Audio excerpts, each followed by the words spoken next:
প্রিয় শিক্ষার্থী বন্ধুরা, আজকে অনলাইন জুম ক্লাসে জানাই তোমাদের আন্তরিক শুভেচ্ছা ও অভিনন্দন। আজকে তোমাদের ক্লাসের সাথে আছি আমি চিন্তারানী ঘোষ, সরকারি টিবারক school and college, Mongla Bagerhat. আজকে তোমাদের সাথে ক্লাস অষ্টম শ্রেণী বাংলা প্রথম। কিন্তু অষ্টম শ্রেণী বাংলা প্রথমের বিষয়বস্তু কি সেটা আমরা দেখে আসবো এই দুটো ছবি দেখে। খেয়াল করো বন্ধুরা, এই জায়গায় আমরা একটা ছবি দেখতে পাচ্ছি। ছবিতে একটা মেয়ের ছবি, খুবই চিন্তিত, খুবই ভাবছে।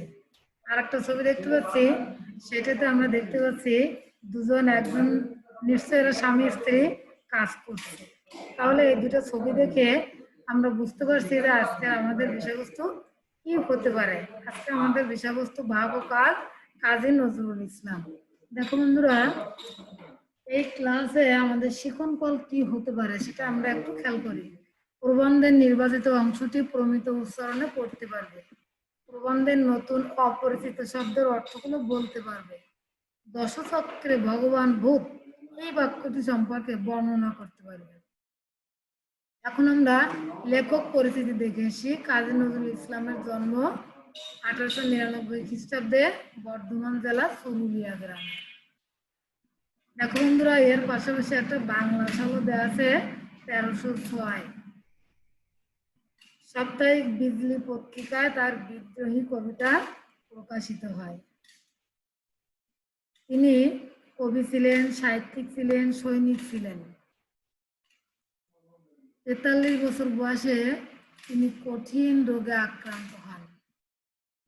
1972 সালে কবিকে বাংলাদেশে আনা হয় বা ঢাকা আনা হয়।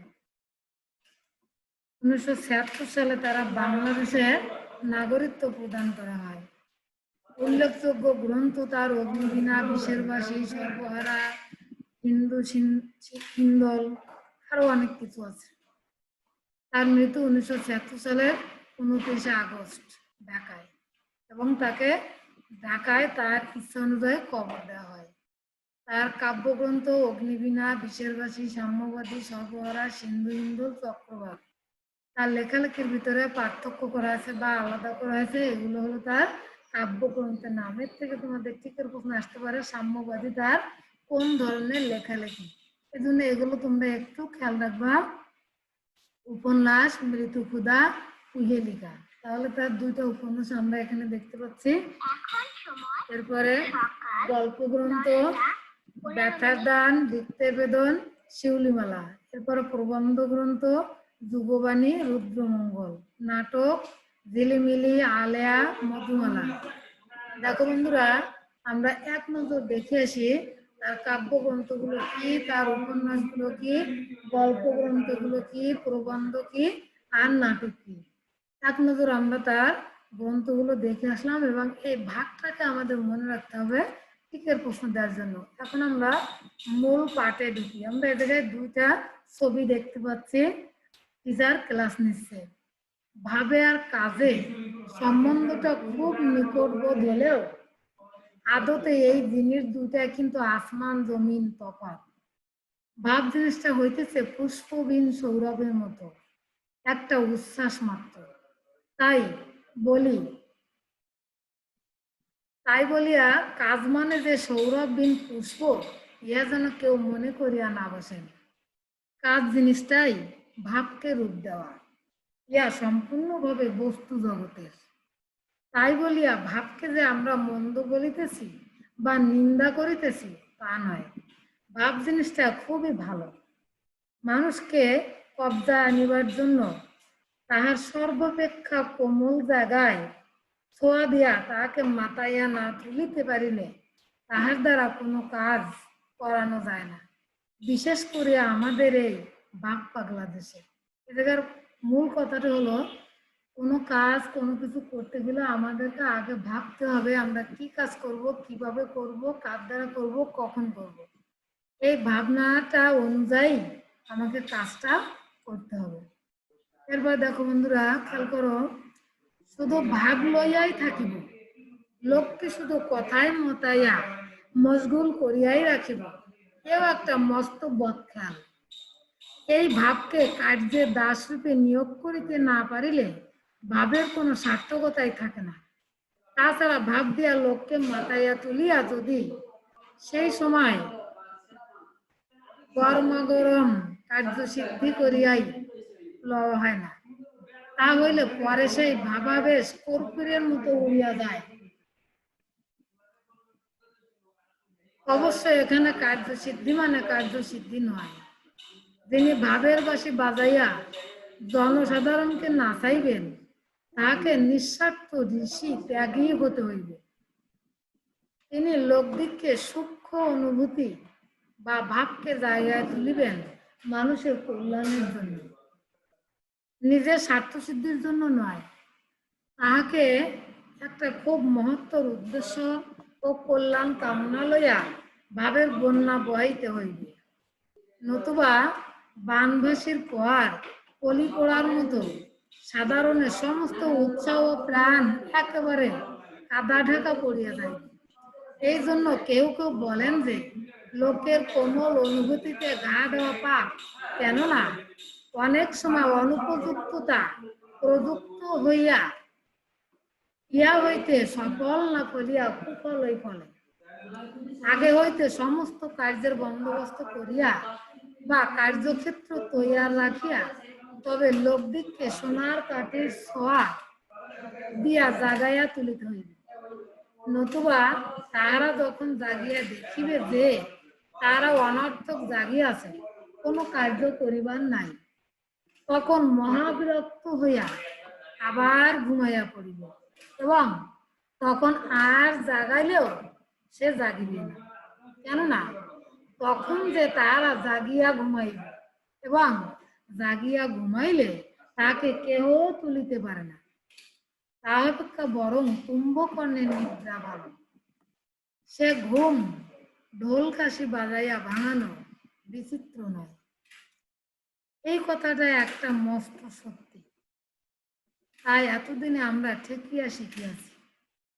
এই যে সেদিন একটা হুজুকে মাতিয়া হুড় হুড় করিয়া হাজার কত স্কুল কলেজের ছাত্রদল বাইর হয়ে আসিল, কই তাহারা তো তাদের এই সৎ সংকল্প, এই মহৎ ত্যাগকে স্থায়ী রূপে বরণ করিয়া লইতে পারিল না। কেন এমন হইল? একটা সাময়িক উত্তেজনার মুখে এই ত্যাগের অভিনয় করতে গিয়া স্পিরিটকে কি বিশ্রী ভাবেই না মুখ ভ্যাংচানো হইল। দেখো শিক্ষার্থীরা, এ জায়গায় স্পিরিট অর্থ হলো শক্তি। এ জায়গায় প্রত্যেকটা মানুষের ভিতরে কিছু শক্তি আছে, যে শক্তিকে কাজে লাগিয়া তারা সামনে এগোয়। এ জায়গায় এই স্পিরিট বলা হচ্ছে তার শক্তিকে। যারা শুধু ভাবের ছুটে না বুঝিয়া না শুনিয়া শুধু একটু নামের জন্য বা বদনামের ভয় এমন করিয়া তাদের স্পিরিট বা আত্মার শক্তির পবিত্রতা নষ্ট করে, তাহারা কি দরকার পড়িলে আবার কাল এমনি করিয়া বাইর হইয়া আসিতে পারিবে। আজ যারা মুখে চাদর জড়াইয়া কল্লকার ত্যাক্ত বিশ্ববিদ্যালয় আবার মুক্তি চুন করিয়া ঢুকিল, কাল দেশে সত্যিকার ডাক আসিলে তারা কি আর তাহাতে সাড়া দিতে পারিবে?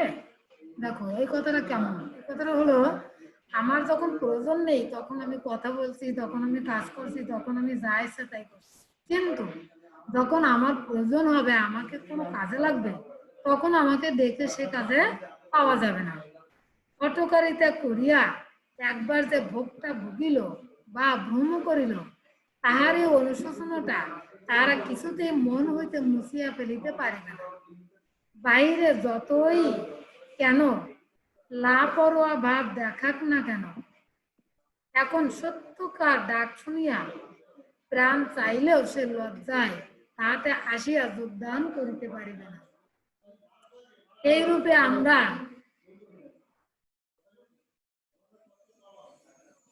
আমাদের দেশের প্রাণ শক্তি এই তরুণদের স্পিরিটটাকে কুব্যবহারে আনিয়া মঙ্গলের নামে দেশের মহাশত্রুতা সাধনই করিতেছি নাকি? রাগিবার কথা নয়, এখন ইহা রীতিমতো বিবেচনা সাপেক্ষ। দেখো বন্ধুরা, যে ক্লাসটা আমরা করলাম, যে স্লাইডগুলো দেখলাম, এর ভিতরে কিছু নতুন বা অজানা শব্দ আছে। এ জায়গায় প্রথম শব্দ হলো হুজুগ। হুজুগ অর্থ হলো সাময়িক আন্দোলন। সংকল্প, প্রতিজ্ঞা। স্পিরিট, উৎসাহ। সুবর্ণ, স্বর্ণ। দশচক্রে ভগবান, ভূত। বহু লোকের ষড়যন্ত্রে অসম্ভব সম্ভব হয়। উদ্ম সার, বন্ধন মুক্ত সার।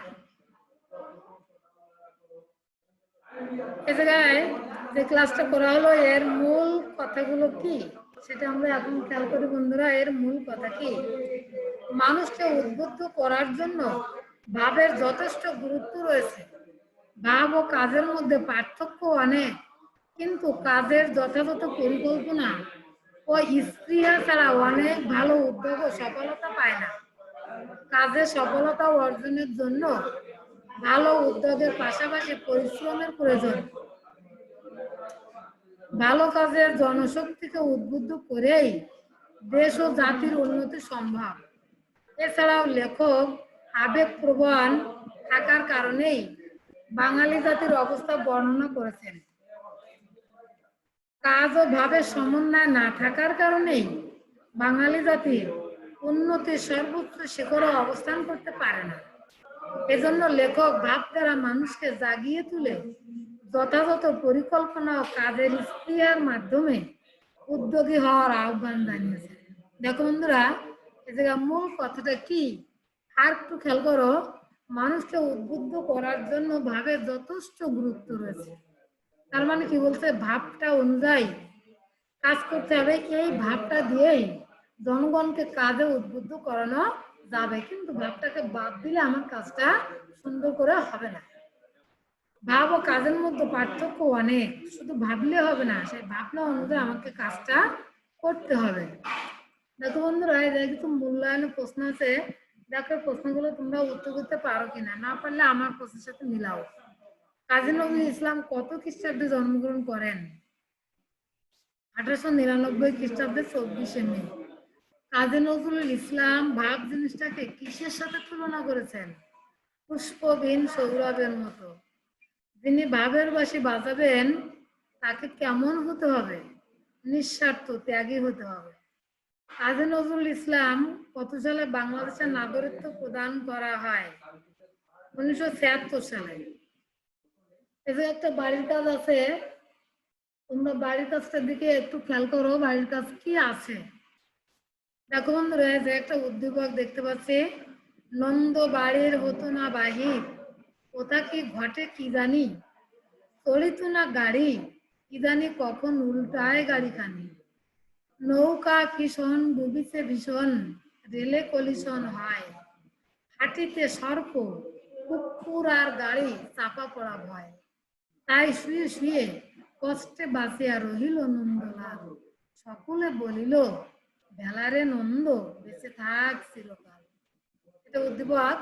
এই উদ্দীপকের পরে যে 4টে প্রশ্ন আছে, ক খ গ ঘ, তোমরা এই উদ্দীপকের ভিত্তিতে এই 4টে প্রশ্নের উত্তর নিজেরা বাড়ি বসে লিখবা। 1 নম্বর প্রশ্ন, সংকল্প শব্দের অর্থ কি? ক নম্বর, দশচক্রে ভগবান বুধ বলতে লেখক কি বুঝিয়েছেন বর্ণনা করো। উদ্দীপকের নন্দের মনোভাব ভাব ও কাজ প্রবন্ধের সঙ্গে কিভাবে সম্পর্কযুক্ত ব্যাখ্যা করো। উদ্দীপকের প্রতিফলিত মনোভাব পরিহারের তাগিদ ভাব ও কাজ প্রবন্ধে প্রকাশ পেয়েছে, মন্তব্যটি যথার্থতা বিশ্লেষণ করো। সবাইকে ধন্যবাদ বন্ধুরা, আজকে ক্লাসে আমার সাথে থাকার জন্য। তোমাদের সাথে আবার দেখা হবে পরবর্তী ক্লাসে। ভালো থাকো।